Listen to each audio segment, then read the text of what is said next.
ski season just started here in New England, and our local ski hill just opened up for the season.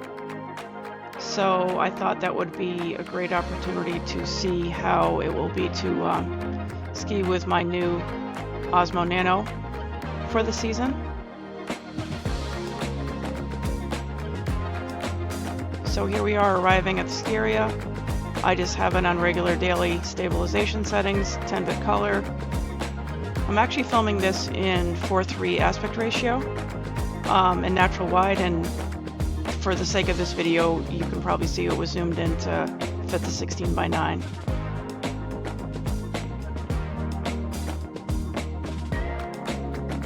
And I think this footage looks really great. So this video is just going to show first-person view, me skiing with a camera on my chest. I use the magnetic mount, and I use that to attach it through my ski jacket. And I have it slightly lower on my chest so that I think the angle works better, because if you have it mounted too high, it's like sky view the whole time. So I'm just trying to have it mounted a little lower, and I think this perspective looks really good for the most part for first-person view.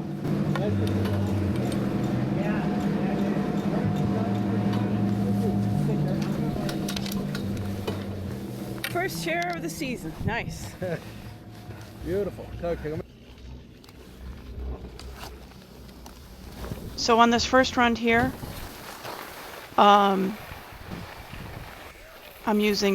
still using 4:3 aspect ratio, and I'm using Rock Steady stabilization in sport mode.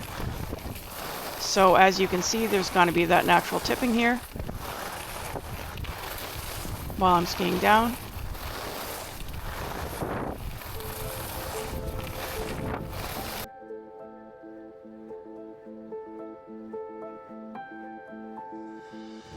Here's what it looks like when we slow down the footage by 50%.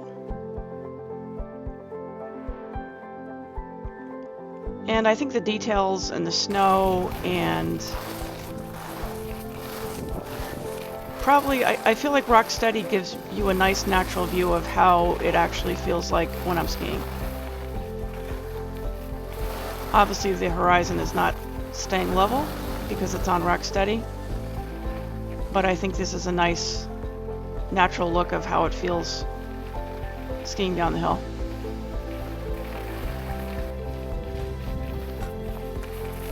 So I'm trying to avoid a lot of upper body motion when I'm skiing, because that's actually the best way to be skiing, and we want to separate our upper body from our hips. So that's what I'm doing while I'm skiing down. So I'm trying not to tip my upper body a lot.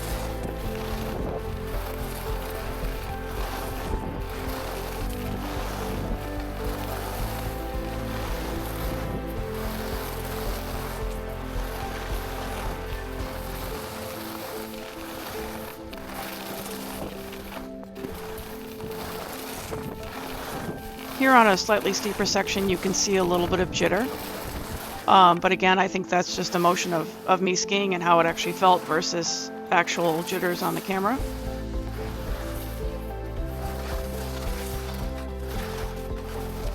But it's definitely really nice on these wide open, flat areas.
So recently, DJI released an update, a firmware update for this Nano, and that fixed some of the overheating issues that they were having, as well as they added this new horizontal correction stabilization mode. So that's what I'm actually going to try here on the second run.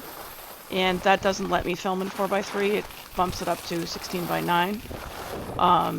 And I think it's only, at this point, we can only use standard D-warp, so I couldn't use the natural wide on my second run here. So here's the footage from the second run. I actually go down the same trail as I did before. We make some different stops though, so, you know, obviously it's not the exactly same run, but, you know, the terrain it's the same trail all the way down. So now you're seeing the horizon is nicely balanced, but I think in the process of trying to correct for the horizon, it is, it's getting some jittery action here.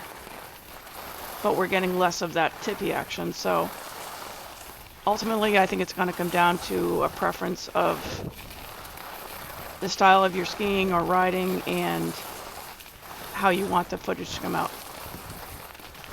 So on these flat areas, I think the horizontal correction is an improvement over the Rock Steady.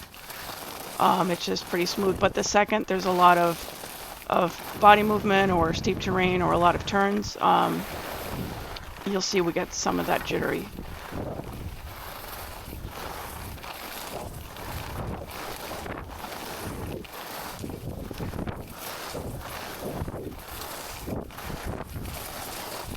Got really jittery through that section there.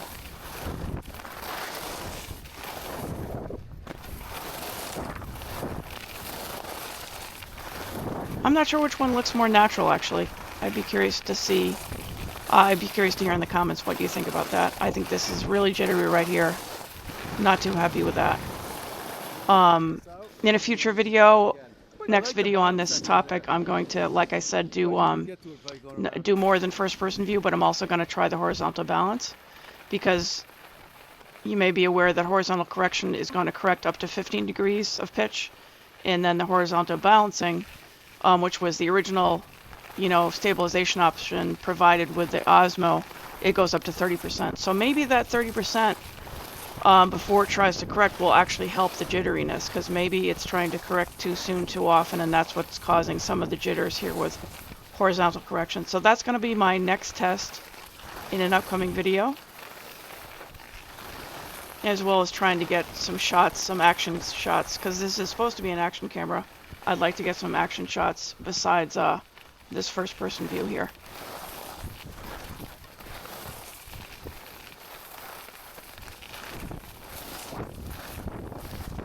So continuing down the same trail, as you can see, we're still getting some jitters, but overall on the flat areas, it's really nice, and I think the horizontal correction on the flat areas probably looks better than the Rock Steady because it's just less of that tippiness.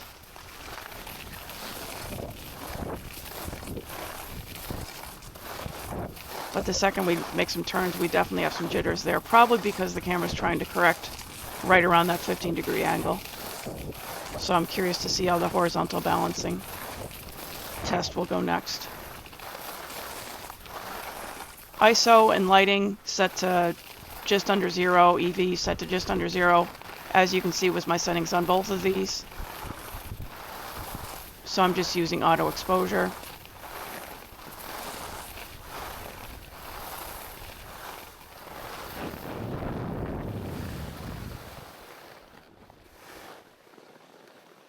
Ready?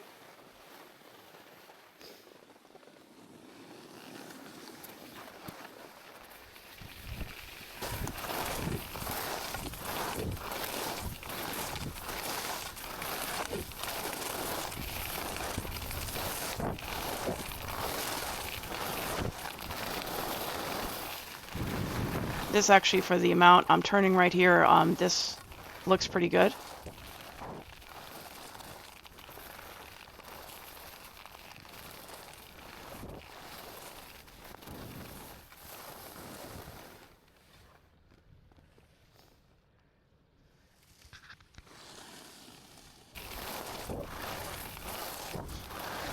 So overall, I'm really happy with how small it is, and it's super easy to ski with. It's super easy to mount right on the front of my jacket. Nobody even noticed that I was wearing a camera. which I think, you know, a lot of times skiers and riders will have the helmet cam, which sometimes the perspective isn't great, and I just think it looks kind of, it's not my favorite look.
So next, final comparison. I think I prefer Rock Steady, even though it has the tippiness. I think that's kind of the natural feeling of when you're skiing down the hill. Next, I'll just show you a quick side-by-side here of my two runs. The first run is our Rock Steady run on the left, and the second run is the horizontal correction, which you're seeing on the right.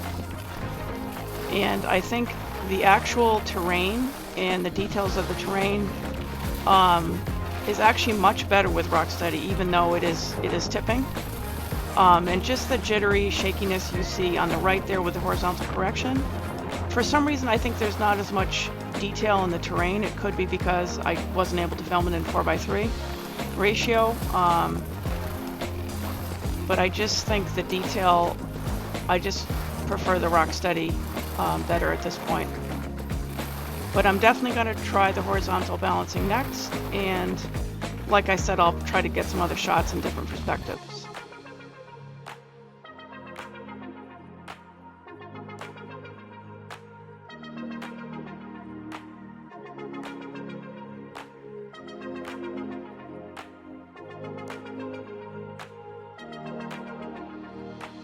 So that's all for this video, and thanks so much for watching, and I'd love to hear your feedback and comments about what you think of this, and do you have a preference on the Rock Steady or horizontal correction?